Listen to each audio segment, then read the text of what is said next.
Welcome to the Lawyerist Podcast, a series of conversations about law practice. Each week, we talk with legal entrepreneurs and innovators about building a successful law practice in today's challenging and constantly changing legal market. And now, here are your hosts.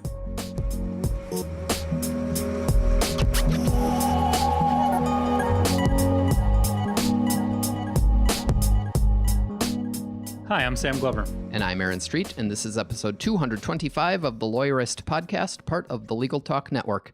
Today, we're talking with David Colarusso about Chesterton's fence and the importance of humility when attempting to solve legal problems with technology or anything else. Today's podcast is brought to you by ROG, Ruby Receptionist, and Text Expander.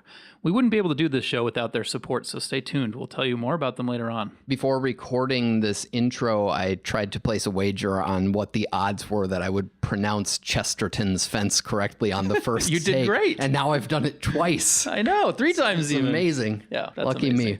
So a couple of episodes, we had Allison Shields on 200 episodes after her first appearance. Yep. And David Colarusso is now appearing exactly 205 episodes after his first appearance. So that's the buffer. Like, if you want to come back, it's 200 episodes. Apparently. Yeah, Maybe nice. not. That feels excessive.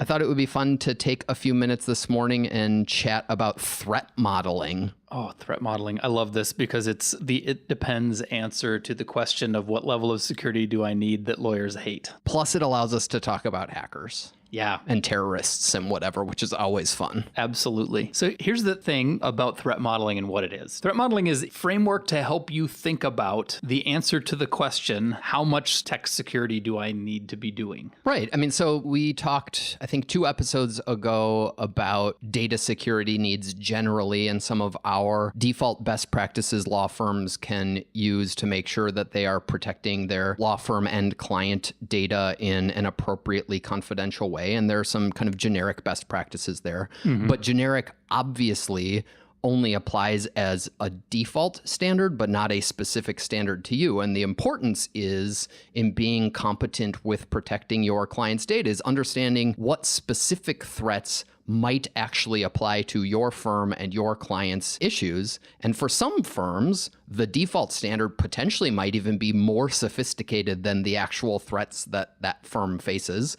But for some firms, particularly those that deal with a lot of financial data or personally identifiable information or have opposing parties who might know a lot about your client, like in divorce matters, or if you're dealing with really sophisticated criminal matters or international business, like there are any number of There's so many variables. Case types or practice areas where a really sophisticated understanding of who might want to try to destroy this data, capture this data, steal and share this data, or how they might do it. Like these are things that all firms need to at least spend a little bit of time thinking through so that if those risks ever become realized, that you've made sure that you're protecting yourself as best you can. And one of the places I like to start with on this, because I like to help lawyers understand that a threat model is not just security hacker geek stuff, is I like to start by talking about the paper on your desk, right? And the lock on your front door.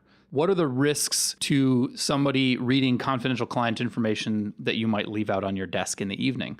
Well, anybody who wanders into your office, anybody with a key to your office, anybody who, if the front door is unlocked, anybody who's passing by and gets curious, right? Like that's a starting point for one piece of your threat model. So another piece of it is obviously going to be your email and your file server and things like that.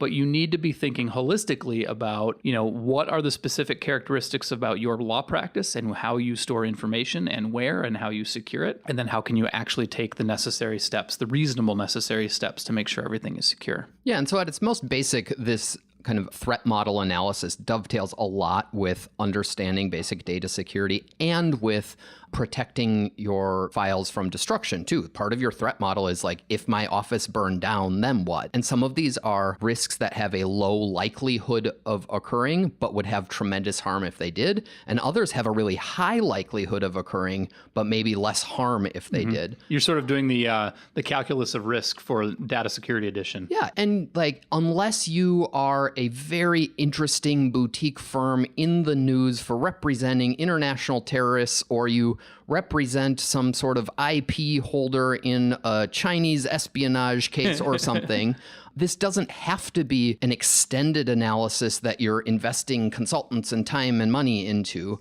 but do it yourself. You need to spend some time thinking about it. So we've got a worksheet to help you think through your threat model, and you can find it in our Insider library. We also have the security download, the white paper that we talked about before, the 4-step security upgrade, which will walk you through 4 things that we think are really easy and simple that everyone should do, no matter what your threat model looks like. And if you want a more holistic view of how your law firm stands, both technologically and otherwise, then you should use the small firm scorecard. You can find the link on the front page of Lawyerist or go to lawyerist.com/scorecard and evaluate your firm on your own scale on threat modeling and a number of other factors about business health, technology, savviness, financial health, all the kinds of things. And with that, here's my conversation with David, and we'll explain what Chesterton's fence is and go into some detail around some of the implications of it. You pronounced it right the first time, too. I know. We're so good.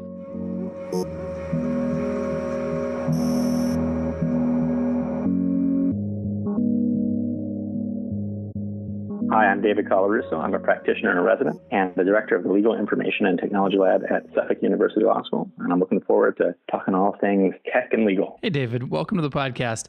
So you are currently the practitioner in residence, which I understand is not actually a professor. But we've had you before as a public defender, and before that you were, I think, a science teacher. Is that right? Yep, and I had a small software company on the side, and that probably rounds out all the things for which I've had to pay taxes on.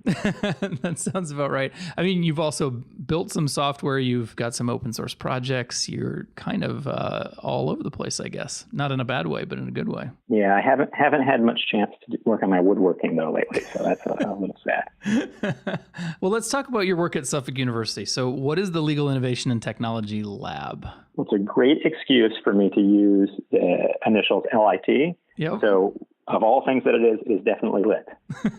But the Legal Information and Technology Lab, we have we're a joint program of our clinical programs at the law school and our legal information and technology concentration. And we basically operate as a consultancy inside the law school, providing data science and legal tech consulting to external and internal clients. So that could be governments, nonprofits, sometimes small firms, Palace Law, which I know your listeners know. We've worked with them on some stuff. And then we also work with internal clients.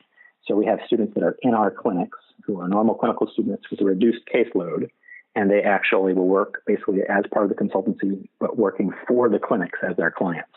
So sort of internal innovation folks in our clinical programs. Huh. So is the goal to make money for Suffolk, or to what's the reason for, especially with the external stuff, doing that external work? So it's really the same goal as clinical programs. It's experiential education. So it's the understanding that you never really learn something as well as when you're doing it.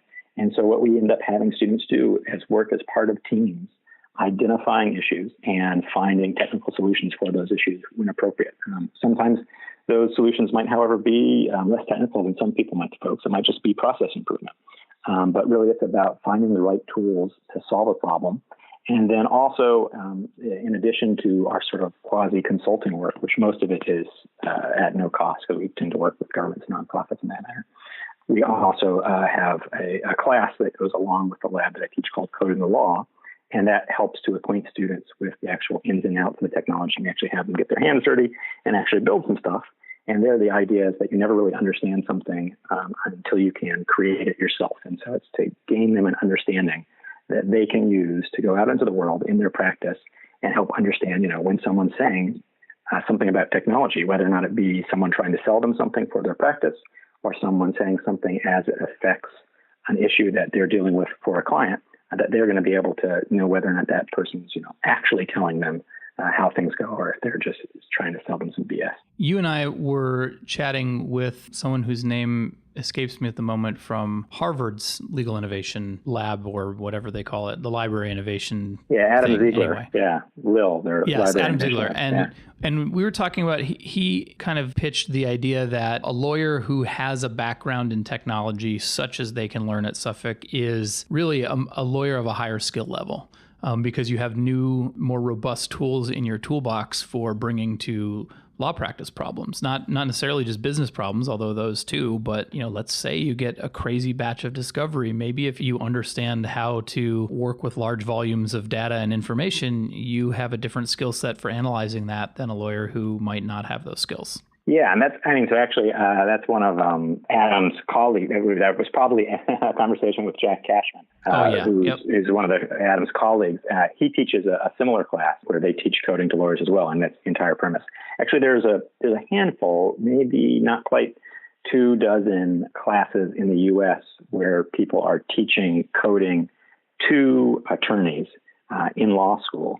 And they sort of have a range of different focuses. And actually, Jack and mine are probably two of the ones that are closest to each other, and that we're looking at using technology as a tool to help filter students' understanding of their legal practice. Some people are just looking at it as we'll just provide you with these skills, and we're teaching you a class as we teach anyone a coding class, absent that context. But I know one of the things that I tend to, and then some are doing it sort of on the very theoretical side. They're looking at, what are the consequences of technology legally? So what do we need to know about, machine bias and other issues that might come up through the use of technology? And what we're trying to do is actually say, well, the way to really understand those issues is to understand how things work. So we're going to give you a foundation and have you get your hands dirty, and then also talk about these things. So, for example, we have as one of our required readings in my course, Kathy O'Neill's Weapons of Math Destruction, which is an exploration of how algorithms can get misused in society and the consequences of not actually understanding, what it is that's behind that black box. You've just teed up the pivot perfectly, which is the reason you and I decided we wanted to do a podcast was to talk about Chesterton's fence. And we can get to that in a minute, but I just want to set this up where one of the things we keep seeing, it seems like, is people who are trying to, whether they're trying to innovate around the legal industry, from the legal industry, within it, whatever, or they're trying to disrupt it, whatever it is, there's a lot of sort of banging heads together when, I'm thinking of, for example, the Do Not Pay app, or a number of the things that I've seen at hackathons for law students or whatever. And often what it seems like is there's a disconnect between the actual problem that they're trying to solve and their understanding of the problem. And so they end up building a solution that is actually solving a problem that's already been solved, or that isn't an actual problem that needs solving. And so as a result, nothing really happens with it. Like you get a lot of noise about how great this thing is or how much it can do. And then there's a lot of sound and fury signifying nothing, it seems like. Or you get something like, let's say Bird and Lime, where they're sort of following in the footsteps of Uber and Lyft, but you drop a solution into a market without really considering the legal problem. And all of a sudden your biggest problem is your legal problems because you didn't really account for them. So tell us about Chesterton's fence. Yeah, so Chesterton's fence, so it's interesting. So it's often people, if they know it from a quotation from, I think Bartlett's quotation has John Kennedy citing it as Chesterton, and his encapsulation was, don't ever take down a fence until you know the reason why it was put up. Mm-hmm. Chesterton's statement is Which is about half of it, right? Yeah. And Chesterton's statement is a little more complicated than that. So it's sort of interesting, like historic history, because it's John F. Kennedy refracting Francis Chesterton's comment from one of his apologetics on Catholicism in the early part of the 20th century. And there basically he was talking about reformers and social reformers and saying basically if someone comes and says, I want to blow up the system because I don't see any point to why it's this way, then he's going to say, no, I'm not going to let you blow up the system, except here he's talking about take down the fence. When you come back and you tell me, oh, now I see why that fence is there, then maybe I'll let you take it down.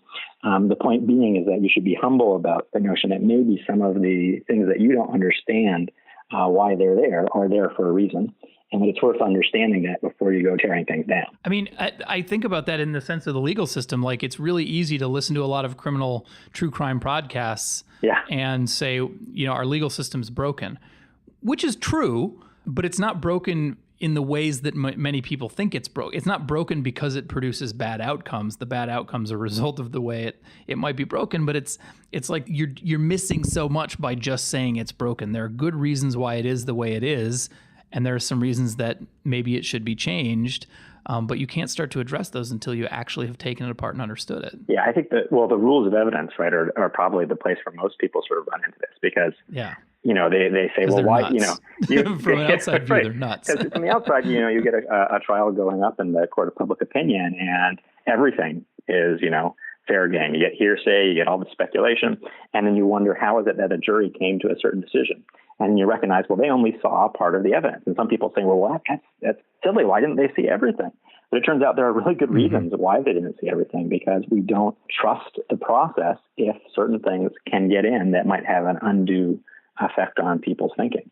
And so, it turns out that, working fast and breaking things only works as a strategy when the things you break aren't really that important. And so that you really have to think proportionally to, if I break this thing, what's the worst that could happen? And like this is a model that is adopted in software development and put out a minimum viable product. And Nicole Braddock talks about this a lot. The idea that you can put out a minimum viable product for legal. Well, you got to understand what is really that minimum viable product for legal, because you can't just say, oh, well, this didn't work out for you, so I'm sorry. You have to make sure that it actually is. It's like minimum viable product for an airplane. You want the airplane to fly, right? It's no good for you if you kill half your users. Yeah, you can't A/B test within the legal industry. Yeah. Right? Well, it's pretty hard to say to people, okay, so we're going to test these different evidentiary rules in different courtrooms and see if we think the results are better in one than the other. I mean, you can't redo the whole trials for the B test if it doesn't win or something. It's harder. It's not that it isn't already broken and doesn't need work. It's just that it's way more complicated than people who are trying to unbreak it are trying to think through it in many cases. Yeah, I think that, and I would push back a little bit on saying you can't A/B test in law, because I think one of the things that's missing is real sort of randomized controlled trials in law. So the Access to Justice Lab across the river at Harvard, that's their big thing. They want to set up real randomized controlled trials on things and see, what actually works, not just figure this all out by gut. And people say, well, you can't do that ethically. Well, except this is done all the time in the medical profession, where it's people's lives on the line. And that's often people's lives and their liberty interests on the line in courts too. So I don't think that those are sort of out of sync. And obviously they found ways to do that ethically and responsibly, because they realized that the knowledge you gain from real randomized controlled trials actually is very useful to knowing whether or not this thing you think is working, because sometimes the thing you think is working is not. Well, and I suppose, so I just push back. Yeah. I guess that makes a ton of sense. So yeah, my point is it's just more complicated. Yeah, it is just more complicated, but the alternative of it's complicated and throw up your hands and do nothing also doesn't, that's not good either. So yeah, I think that's that's the easy way out, right? Because you don't have to think about what's hard or try to improve upon things. That's sort of a very defeatist attitude that I think that one of the reasons I'm drawn to sort of innovation and its use in law is the possibility to make things better. Right. And there's a very clear point that the LIT lab, it's the Legal Innovation and Technology Lab, not just the technology lab. So the idea is how do we actually make changes that are going to improve things. Mm-hmm. And that's really what we're all about. And you have to know why things are the way they are before you actually can do that. Hence Chesterton's fence. There we go. We tie it all together. There we go. So we've teed up Chesterton's fence, and now we're going to take a quick break. And when we come back, we're going to follow it down the path through some of the consequences that may or may not be meaningful within law and within some related subjects. So we'll be back in a minute. With Text Expander, you don't have to waste time retyping things you've already worded perfectly. Instead, just use gathered snippets of information using simple keyboard shortcuts or custom abbreviations. You can capture the important pieces of your emails, directions, messages, and data as snippets so you never have to retype them again. From correcting your personal typos and defining industry terms to whole email templates, reusing your info has never been faster, and it works everywhere you type. Text Expander is available for Mac, Windows, iPhone, and iPad, and now Chrome too. Listeners can get 20% off their first year by visiting textexpander.com/podcast. How cool would it be to grow your practice in your chosen area of law without spending time or money on business development? Now you can with ARAG. ARAG is a leader in legal insurance, and it works a lot like medical insurance. When you become a provider on the ARAG network, you consult with and represent clients for various legal issues, from writing a will to dealing with bankruptcy or divorce. ROG does the rest, seriously. They'll connect you with new clients, they'll pay you directly, they'll even collect client feedback and share it with you so you can keep growing your business. Visit aroglegal.com/lawyerist. That's ARAG legal.com/lawyerist to join the network for no fee and start growing your practice. And it is all about the growth. In fact, more than 90% of ROG members say they are more likely to consult with an attorney when something goes up than if they didn't have legal insurance. Check it out at aroglegal.com/lawyerist. That's ARAG legal.com/lawyerist. Support for today's episode comes from Ruby Receptionists, helping legal professionals like you deliver legendary service and grow your practice with live receptionist and chat services. At a fraction of the cost of a full-time hire, Ruby's live US-based team greets your clients personally when they call or visit your website. Ruby can route calls to you or connect chats to call based on your customized directions. Your live receptionist can collect new client intake, answer frequently asked questions, and make follow-up calls. Ruby streamlines billing with call tracking and Clio, Rocket Matter, and Clio Grow integrations. Ruby can send messages to you via the mobile app, email, or text, and much more, helping you grow your firm. Thousands of solo and small firm attorneys across the country rely on Ruby to turn callers and website visitors into clients. And now you can try Ruby for free. Call 844-715-7829 today or visit callruby.com/lawyeristpodcast to get started with your 14-day free trial. That's 844-715-7829 or callruby.com/lawyeristpodcast. Okay, we're back. So we introduced Chesterton's fence, which you've kind of summed up in the sense of be humble. You know, approach, and in a way, I think this means approaching legal problems or any problems like a designer would, where you don't presume to understand it until you've done your research into it. Yeah, and I think the thing that's interesting is that it's often positing the existence of a pre-designed system. Mm-hmm. So it's not just that you have to understand your user's need and address it, but you need to understand what user needs were being addressed by the prior design. And this is sort of easiest to see when you come upon a system that has design components that are not really called into question by the existence of a new technology, or rather are just sort of part of a process or a procedure. So actually there, the court systems, for the most part, are a really good case of that when we're talking about sort of rules of evidence, for example. When it gets tricky is when technology introduces a new ability that didn't exist at the time of the original design. And then what you've got to do is ask not just, why is it this way? Because maybe the way it's this way is because there wasn't the possibility for, if we talk about sort of like Uber and Lyft, there wasn't the possibility for people just to call cars with their phones. So this, massive regulatory apparatus and taxi medallions was created as a way to help control that. But now we can just have people on our phones calling cars. Well, the question is there a reason why someone might want to keep that regulatory framework in place even in let's tee this up. So let's talk about open data. Yeah. Like public access to court records. And this is something that I've talked about a few times before. There are all kinds of reasons why open data would be a good thing. It opens the door to innovation. It drops barriers to public access who should have a right to get information and stuff. But what we haven't really talked about before is what might happen if you actually do take down the barrier. If PACER wasn't so difficult to access and didn't cost money, or if state court records weren't hidden behind archival walls and things like that. So keep going. Well, so it's interesting because you do have some, this is one of the laboratories of democracy in all the 50 states and multiple other legal jurisdictions in the U.S. are sort of interesting to see how they deal with this, because you do have different jurisdictions in the state court context dealing with this differently.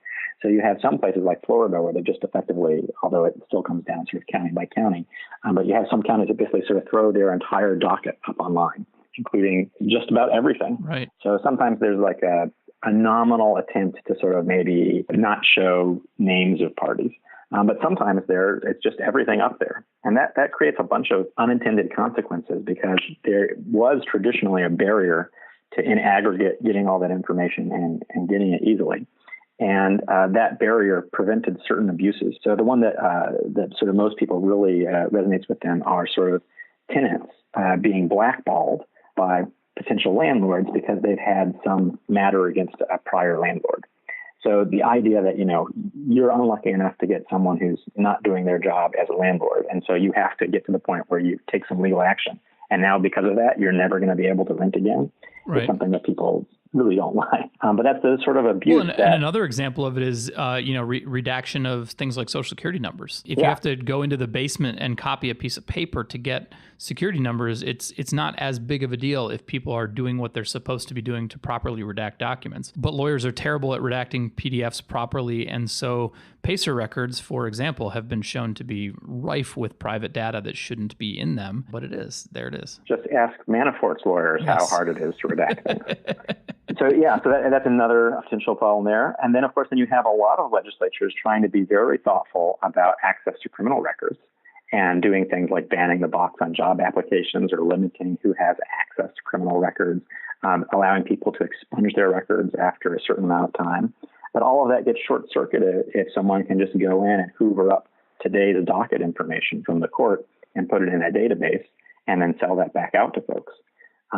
So it means you really can't ever have moved past that point in your life. So it's a bit of a tangent, but are there good examples of opening up public records? So this is actually interesting because I didn't preview this bit for you, but I think I actually have some good solutions to this. And this is probably going to be the topic of a paper coming up. Oh, cool. And the notion is that the benefits that we want to see from public open records sort of come in sort of two classes. One sort of at the particular individual case, which is that, you have a need to find out more about a particular case. So, you're an investigative journalist and you're researching a particular company and its practices and you want to see what's going on.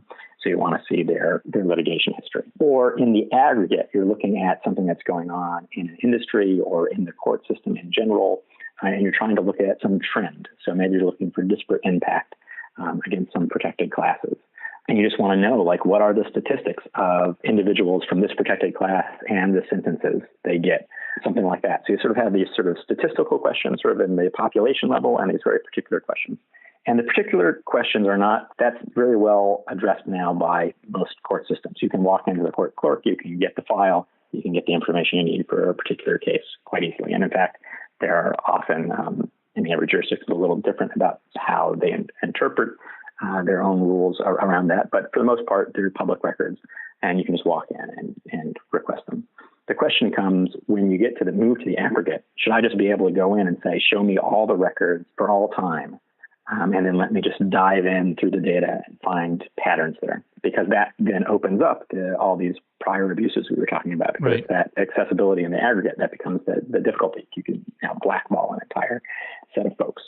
And so what I think would be a really responsible way to deal with this is to do something. I'm still trying to play with the name. I've been talking with some individuals over at the Chan Zuckerberg Initiative about this, oddly enough. And there's sort of the idea of how can you share the data in a way that will make it useful for sort of statistical inquiry, but without opening up all of these can of worms of actually getting people's particularized information. I can see why Facebook would be interested in that. Yeah, although Chan Zuckerberg, to be fair, is separate from Facebook. It just happens that the money came from they might share some interests. Let's just be clear. Now they have a large criminal justice group there that's working on helping improve the criminal justice system, and they've been working a lot with some of the progressive DAs that have been elected recently around the country to help them get a handle on their data situation. And the thing that people often say is they say, oh, well, we want to do transparency. We want to just open everything up. And as a former public defender, that makes me a little anxious when the thing you're talking about opening everything up is everyone's criminal records, basically, because you do have these protections, and we do, and this is codified in law in a lot of places where we want people to be able to move past. Once you've paid your debt to society, we want you to be able to move past that. And so a lot of people talk about, well, maybe the technical solution is just to anonymize the data somehow. And that becomes very problematic because there's a lot of research that says that you can very easily de-anonymize that data. Right? So if I know someone's gender, their zip code, and their age, I can probably tell you who they are, right? With just other, records that I can access quite easily. So anonymization isn't quite the right answer because it's hard to do that properly. And you don't want to just give out aggregate reports about data because then you have to identify what all the possible relevant aggregate reports are. So it's nice to do reporting and say, these are the percentages here, these are the percentages there. And in fact, actually, there was a criminal justice reform bill here in Massachusetts, which recently mandated some of this aggregate reporting in regards to racial disparities in sentencing. But you might actually have much more particular questions you'd want to ask than just tell me the number of people who this or that happened to. And so the idea is to take the data, the real data, and basically to obfuscate it in some way. So that could be just sort of, if you imagine it as a giant table in Excel, every row is an entry in the database. You could just imagine sort of shifting for each column, just randomizing the rows, that you break that connection between someone's birthday and their zip code, et cetera. Or figuring out what the ranges are in those columns and then basically republishing the data, but now in a way that it doesn't actually contain any information. So what you've done is you've published the Excel spreadsheet, as it were. Hopefully it's not going to be published just in Excel spreadsheet, but you publish the information, as it were. But it actually doesn't have any real content in relationship to real things, except for you can see like the range of outcomes, and you can see the possible different options for a value. Now, of course, before this, you do have to scrub things like Social Security number, personal identifying information. That's entirely unique to an individual. So those fields would not be shared. Yeah, because it sounds like you've got a solution to this, and it's super interesting. But I want to bring us back to Chesterton's fence. Yes, to Chesterton's fence. And so we talked about thinking about opening up court data in the sense of like that is where there is a fence, and it's not clear why there's a fence there. But now that we're thinking about taking it down, what might happen? Like it turns out that because there was a fence there, somebody started grazing their cattle on the land. And if we remove the fence now, then they're going to run rampant, and that's a problem. And it's a similar issue with respect to court data. Before we started talking, you mentioned one that I hadn't even thought about, which was lie detectors are actually a bit of a Chesterton's fence problem. Yeah, that's an interesting one because most people, I think, assume to the extent that they know that lie detectors are not admissible as evidence, they assume that's because they're really bad at telling whether or not someone lies. And so you sort of see this betrayed all the time by people doing additional work on new lie detection technology. Mm-hmm. And, there seems to be this notion like, if we could just get a lie detector that worked, then that would be good enough to, have it introduced in court. At least I think that's sort of like the implicit assumption most people have. Wait, so are you saying they do work? No, I'm not saying they work, but I'm saying the reason they're excluded from evidence is not because they do or don't work. Gotcha. Although I suppose you could make an argument that they don't. But I think most of the arguments have been around the fact that they usurp the fact-finding mission of the jury. So they basically sort of replace the juror's judgment and don't allow them to do that final fact-finding. Makes sense, right? If somebody has said this person is lying or not, then the trier of fact is pointless. Yeah, exactly. So why do you need a jury? So they usurp that power. So I think the stronger rationale for the exclusion. Very interesting. Which means that when you have this new lie detector and it says that it works, then it starts to bring up all these interesting questions like, okay, well, now do we want to admit it? Well, wait a second. It's not because it was bad that we weren't admitting it, although they are horribly bad and actually predicting when people lie. But let's assume that we had a lie detector that worked. Well, now the question is, do we really want to tear down that fence? Because juries are not just about fact-finding. They are about fact-finding, but they're about community accepting the outcome of a court case. Mm-hmm. They're about, establishing the validity and valid nature of the execution of justice.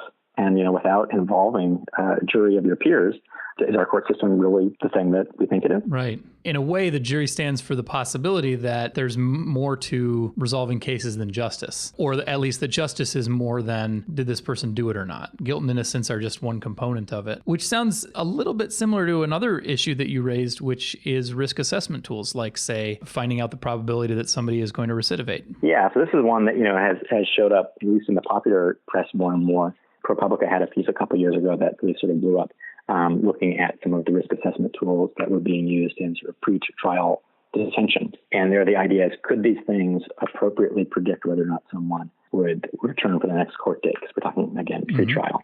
And, this gets all conflated in very interesting ways in the sort of popular press, because I don't think most people understand that the rationale behind bail is returning to court, not whether or not you're going to commit another crime or if it's, all sorts of things. Fair enough, yep. But to the extent that you can not conflate those issues, if we just talk about how it's just meant to be a tool to help determine whether or not the person's going to return to court, it's not clear that that's necessarily the criteria that you want to use.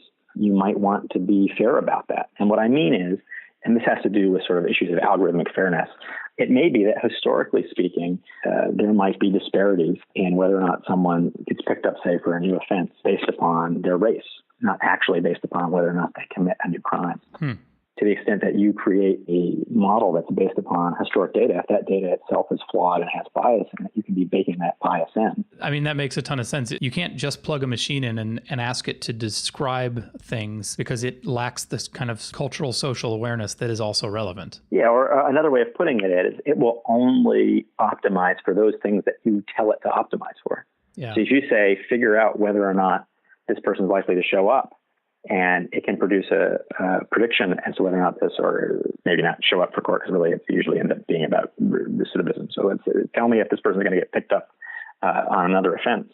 Well, the likelihood they might be picked up on another offense is not just a question of whether or not they're likely to commit an offense. It's whether or not they're going to be, whether or not there are cops in their neighborhood. I'm always reminded of this great image from Michelle Alexander's The New Jim Crow, where she points out that police could have decided to prosecute the drug war by, breaking up coke and ecstasy parties at, the lacrosse team in the suburbs. Right. Or riding up and down the elevators in your favorite skyscraper in downtown. Yeah, but they never, rappelled off of helicopters into, these suburban parties, when mom and dad are away. And so a lot of this has to do with historical patterns of policing and a bunch of things that are bigger than just, do we see them in this particular number? Because that number that you're measuring might not actually measure the whole story. Now, it's not to say that people are going to get it right. In fact, people have their own biases and make their own mistakes. The point is that we should be very careful, I think, this goes back to the Chesterton-Spence notion, of replacing flawed human decision makers with differently flawed algorithmic decision makers. Especially if we can't really tell how they're making their decisions. Yeah. I mean, that you can go back and forth on that one, because people, you can't really, you can ask them and they can tell you what they think. But the point is, it really just goes back to being humble and back to this notion of you have to understand why the thing that's there is there. And then I'm always reminded of a wonderful, if we're just sort of like on the quote wagon today, a great quote from the statistician George Box, which says, all models are wrong, but some models are useful. Mm-hmm. He was talking about statistical models, but, this is generalizable. You think about a map. A map is a model of the world. It's not perfect. It doesn't tell you every nook and cranny. So it's wrong, but it's useful because it can help you get from one place to another.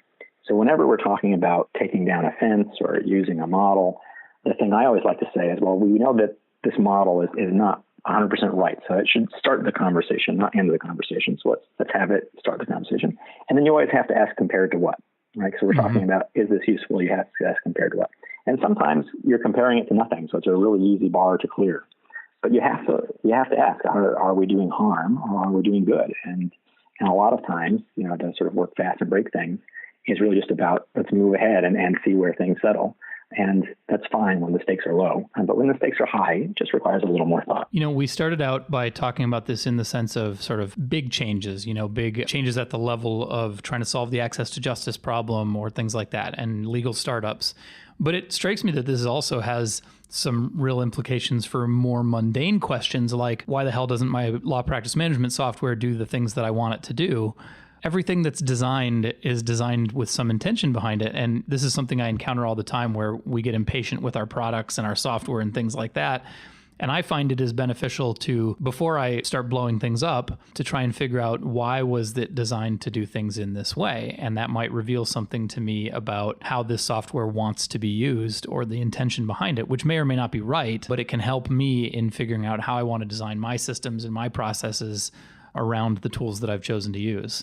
I mean, consumers are going to be demanding without worrying too much about why something was designed the way it was. But when you're talking about how to design your business or your practice or how to use your tools, I think Chesterton-Spence has a lot of important lessons there for us for how we approach those problems as well. Yeah, I mean, the contract drafting is a wonderful example of this, right? Sure. So, why is that clause there? Well, that clause is there because something happened at some point in the history of that drafter who thought that was reasonable to be there.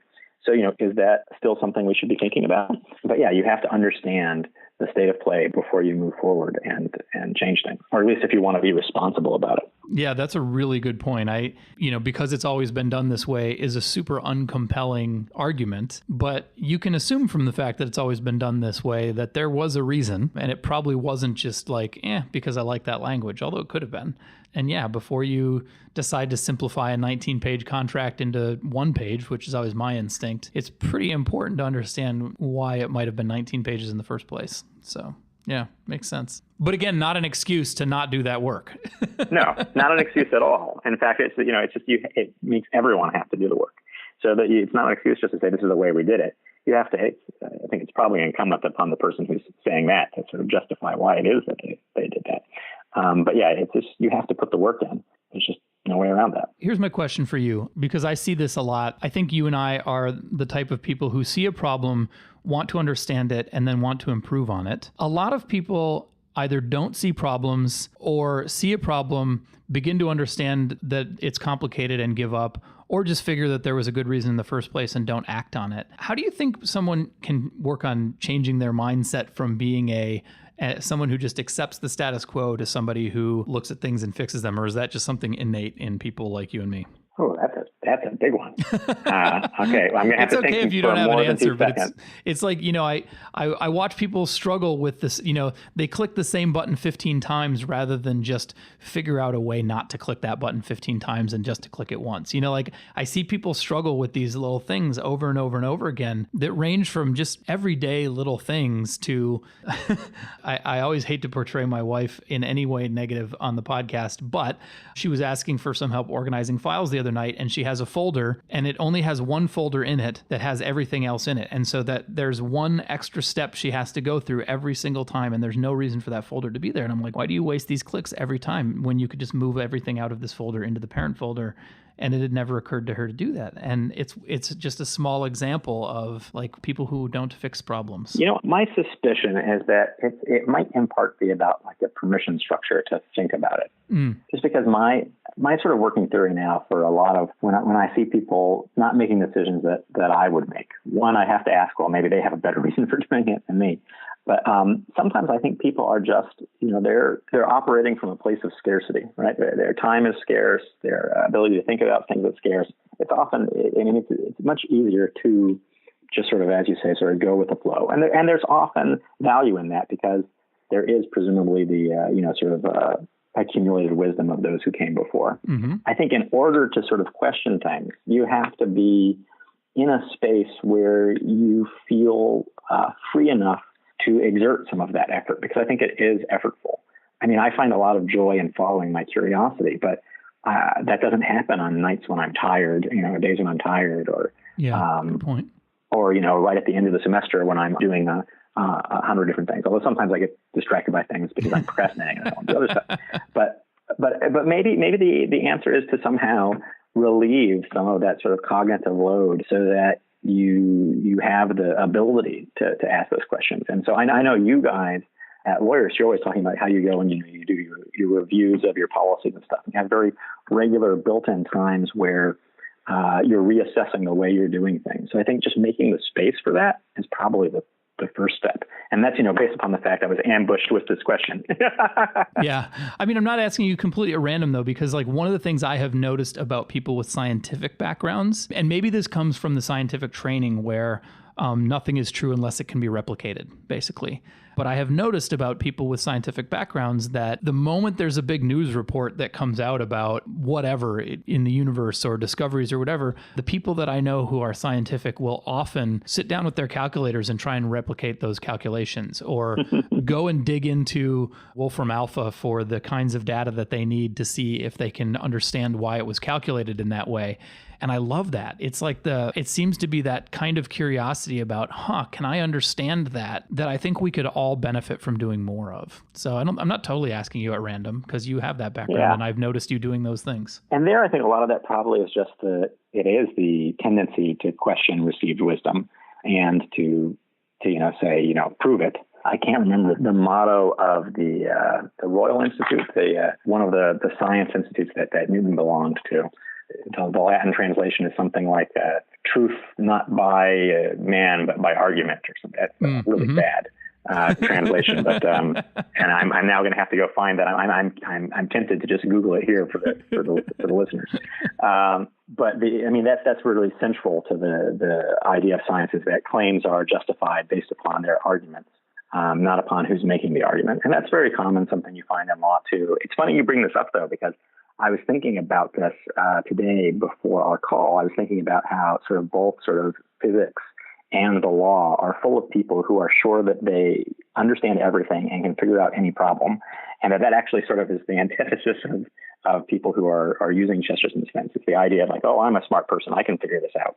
And that often gets us in a lot of trouble. Unless you actually put in the effort to figure it out. Yeah, unless you've actually put in the effort. So I guess it's this sort of two sides of the same coin there. Mm-hmm. There's a confidence to try to figure it out. And then the question is whether or not you then actually do the work that you really need to do to figure it out. And both of those, I think, come from a place of privilege, right? The notion that, yeah, I can take the time to figure out whether or not this is right because I don't have to be doing X, Y, and Z.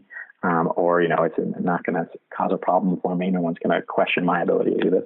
And one thing privilege does give you is space to think about these things. So maybe that does come back to how do you get people. Yeah, your first impulse was ownership, right? Yeah. But I think it's also competence. The idea that I feel competent to address this problem and I'm someone who can take responsibility for it. Those seem like they go hand in hand. Yeah. Like I don't necessarily see a big math problem and think that I am competent to replicate that solution. I don't know that I can solve it. And maybe that's similar when somebody looks at a technology problem and thinks about it that way. If they don't think of themselves as a tech savvy person, then they may not think that this is a problem that I have ownership over or that I'm competent to solve. And I guess what we're saying is, newsflash, maybe you are. Yeah. Or, we deal with experts all the time and we help them explain things to us so we can explain them to a jury. Mm-hmm. You have the tools you need to figure out problems. The truth is that, yeah, you're not going to know everything this is interesting because this is something that comes up with my students all the time when we teach them a little programming. I think most people think that computer programmers have all of a computer language memorized, like someone might memorize French, right? But the amount of times that you go back and look at your old code and cut and paste, or you go to Stack Overflow and see how someone does something. I mean, it's a crutch to rely on that too much. But the truth is you don't memorize it in the same way. You always have to, so that's normal? You learn to code.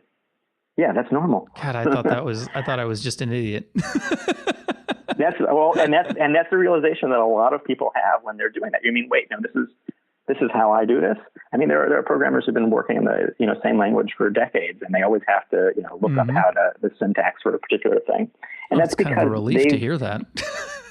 Yeah, well, that's because they've made an important distinction between sort of the memorization of something and the ownership of that knowledge. Right? They know how to find the answer, and they know how to find that answer in a way that's going to get them the right answer. But it doesn't have to hit upon their cognitive load. I guess that describes law too. Yeah, right? Exactly. You know where to find the information. So that's transferable to other domains. And when you recognize that, then you can be curious about things because it's not so overwhelming. You don't have to understand everything. Now, you have to be it's dangerous here to think that you're going to, this is the tension, right? You have to understand the rationale. But the point is it's freeing to know that you can ask someone or do research. I don't want people to go off and, try to disprove the moon landings because they can find stuff on Google. That's the danger, right? That's the second side. And I did happen to Google the Royal Society's motto, and excellent. It's roughly translates to take nobody's word for it. Gotcha. I like that. Well, I think that's a nice place to end. David, thank you so much. If I can wrap us up for listeners, it is be humble when you approach problems and try to understand them before you try to fix them. And don't take anybody's word for anything, says Sir Isaac Newton. Thank you so much for being with us today. Thank you.